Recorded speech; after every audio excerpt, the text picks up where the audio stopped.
Salut à tous, aujourd'hui nous allons parler d'une des techniques de gestion du temps qui est assez efficace. Donc ça s'appelle le time boxing. Alors si vous avez du mal à gérer votre temps ou à rester concentré sur vos tâches, je pense que cette vidéo est faite pour vous.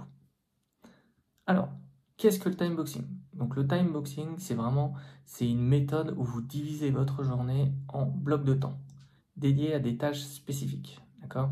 Donc au lieu de travailler jusqu'à ce que la tâche soit terminée, vous vous concentrez sur une tâche pendant une période déterminée. Donc ça permet vraiment de limiter le temps que vous passez sur chaque tâche et d'améliorer la productivité. Alors là, je parlais un peu plus des avantages du time boxing. Donc il y a à peu près 4 avantages. Donc le premier avantage, c'est vraiment la meilleure gestion du temps. D'accord? Donc le but, c'est de limiter le temps passé sur chaque tâche et être plus conscient de son emploi du temps. Le deuxième avantage, c'est vraiment d'augmenter la productivité.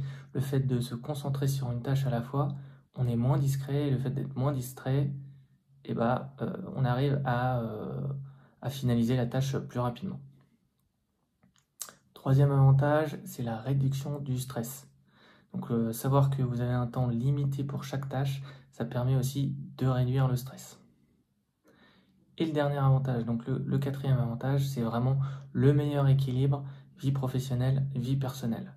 Le fait de planifier, vos tâches pour mieux gérer son temps libre. Voilà.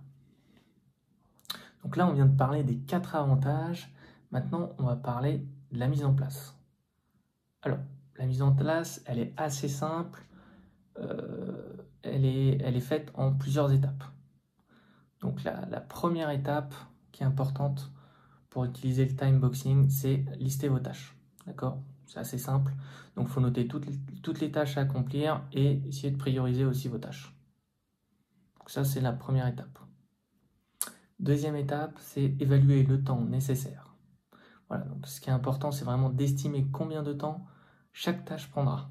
Ok? Troisième étape, créer des blocs de temps.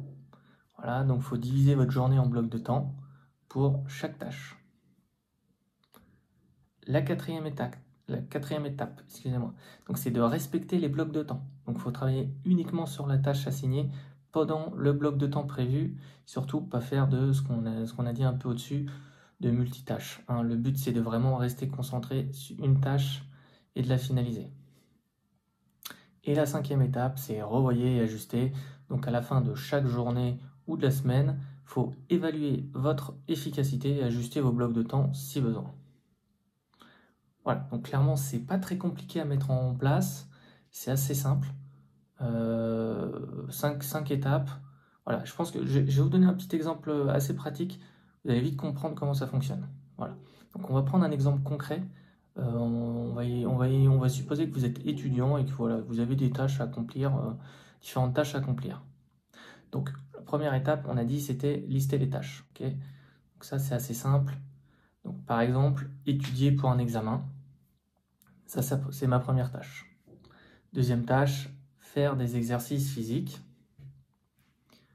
Troisième tâche, réviser vos notes. Et ma quatrième tâche, ça va être du temps libre. D'accord? Donc après avoir fait la première étape, donc la deuxième étape, si je rappelle un petit peu, c'était estimer un temps précis sur chaque tâche. D'accord? Donc par exemple, pour étudier un examen, on va dire 2 heures. Voilà, il faut 2 heures pour faire ça. Faire des exercices physiques, 1 heure. D'accord? Réviser vos notes, bon, à peu près 1 heure. Et du temps libre, 1 heure. Voilà. Donc là, on a fait la deuxième étape. Donc la troisième étape, petit rappel sur la troisième étape, c'était de diviser votre journée en blocs de temps. Voilà. Donc, étudier pour un examen, par exemple, on va placer ça de 9h à 11h. D'accord? Après, de 11h à midi, on va mettre les exercices physiques. Voilà, de 13h à 14h, réviser les notes. Et puis de 14h à 15h, le temps libre. Voilà, donc c'est assez simple. On vient de faire un unboxing. Voilà, je viens de suivre les différentes étapes que je vous ai dit juste au-dessus. C'est quand même assez facile à utiliser, à mettre en place. Voilà. Là, je vais rentrer un peu plus dans le détail. Je vais essayer de vous donner quelques conseils pour vraiment tirer le meilleur parti du timeboxing. Alors, le premier conseil, qui est quand même très important, il faut être réaliste. D'accord? Il ne faut pas sous-estimer le temps nécessaire pour chaque tâche.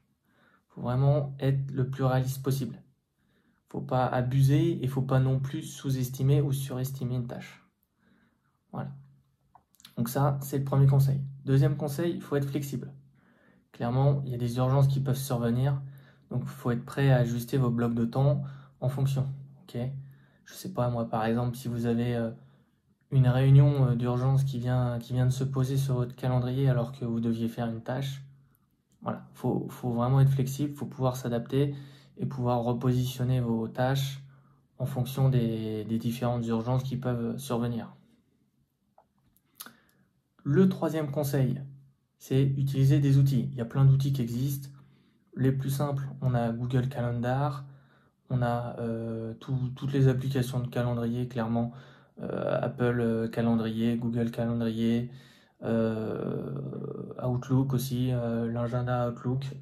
Vous pouvez faire ça en fonction je dirais, des logiciels que vous utilisez aussi au quotidien. Mais il y a plein de logiciels qui existent.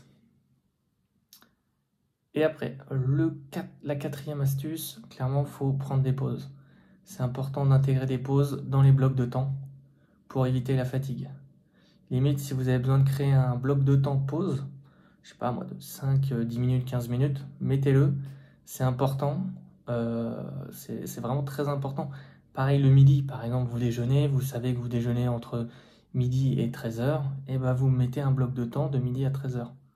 Voilà, comme ça, vous bloquez ce temps-là vraiment pour bien manger, prendre le temps de manger, faire un break, un vrai break, c'est vraiment très important. Voilà, bon, je pense que j'ai fait le tour. Si vous avez des questions, si vous avez des commentaires, n'hésitez pas. N'oubliez pas de liker. Et puis, si vous avez des commentaires ou quoi que ce soit, moi je pense que c'est vraiment important, c'est de pouvoir essayer. Quand il y a je dirais des méthodes comme ça ou des choses, il faut vraiment l'essayer, voir si ça marche avec vous, hein, tout simplement, si ça fonctionne. Des fois, il y en a, ça va pas du tout fonctionner, c'est pas grave, mais il n'y a pas de secret pour savoir si ça fonctionne, il faut essayer. Et puis après, peut-être l'adapter en fonction de vos besoins, de vos process aussi. Mais je pense que c'est quand même important d'essayer et puis de l'adapter en fonction de ce qui marche le mieux pour vous ou pas. Voilà, bah merci d'avoir regardé cette vidéo et puis je vous dis à une prochaine. Salut!